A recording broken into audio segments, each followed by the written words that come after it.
actuellement, vous n'êtes pas dans une bonne position. L'Ukraine est dans une mauvaise position et vous l'avez permis ça d'arriver. Depuis, vous n'êtes pas dans une bonne position. Vous n'avez pas le contrat maintenant. Avec nous, vous allez maintenant...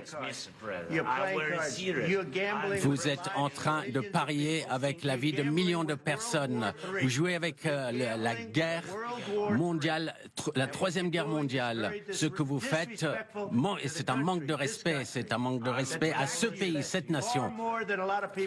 Et est-ce que vous avez dit merci une seule fois ici, dans cette réunion? Est-ce que l'on vous a entendu dire merci?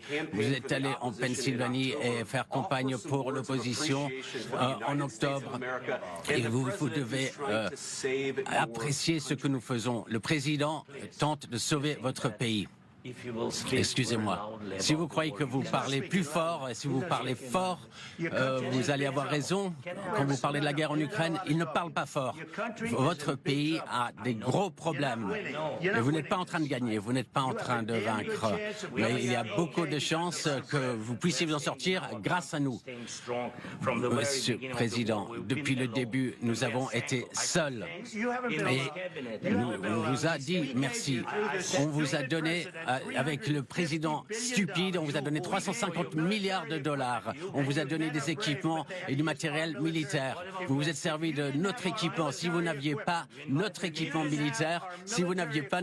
militaire, cette guerre aurait été finie en une arrêtée.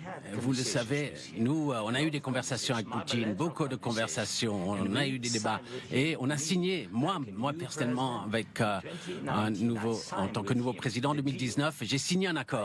J'ai signé avec lui un accord pour un cessez-le-feu. Tout le monde m'a dit que on a signé, c'était un contrat, avec un contrat de gaz, oui, mais après, ce cessez-le-feu, il l'a pas respecté, il a tué nos gens, il n'a pas échangé de prisonniers. On a signé pour un échange de prisonniers aussi, il ne l'a pas fait. Donc, de quelle diplomatie est-on parle?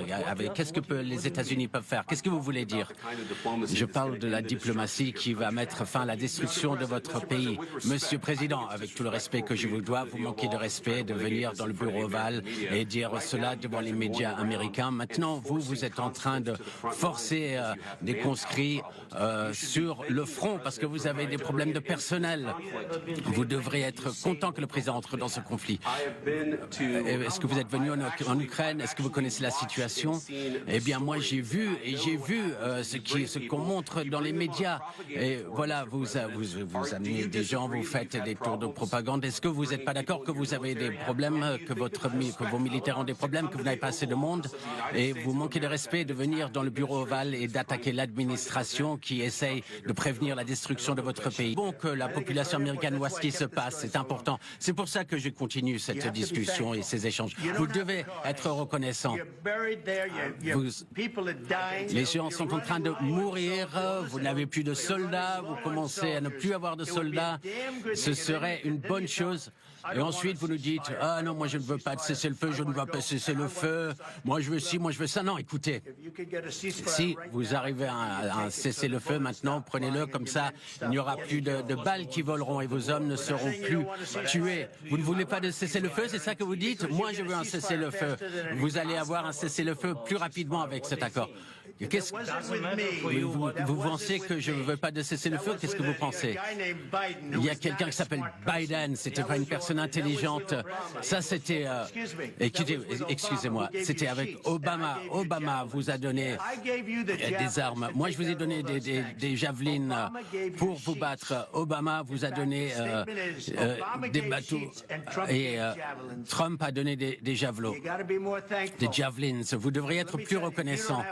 Parce que ce n'est pas vous qui avez les atouts en main. Avec nous, vous allez avoir les atouts en main. Sans nous, vous n'avez pas d'atouts. Vous n'avez pas de carte en main. Le problème actuellement, c'est que moi, voilà, je vous ai donné la possibilité de faire le dur. Et sans les États-Unis, vous ne seriez pas un dur.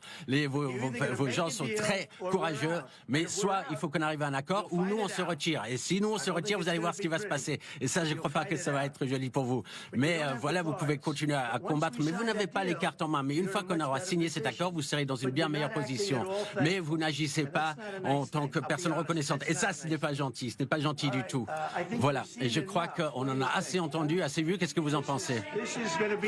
Là, ça va faire de bonnes images, ça c'est sûr. Ça va être spectaculaire lorsqu'on va voir ça sur nos écrans.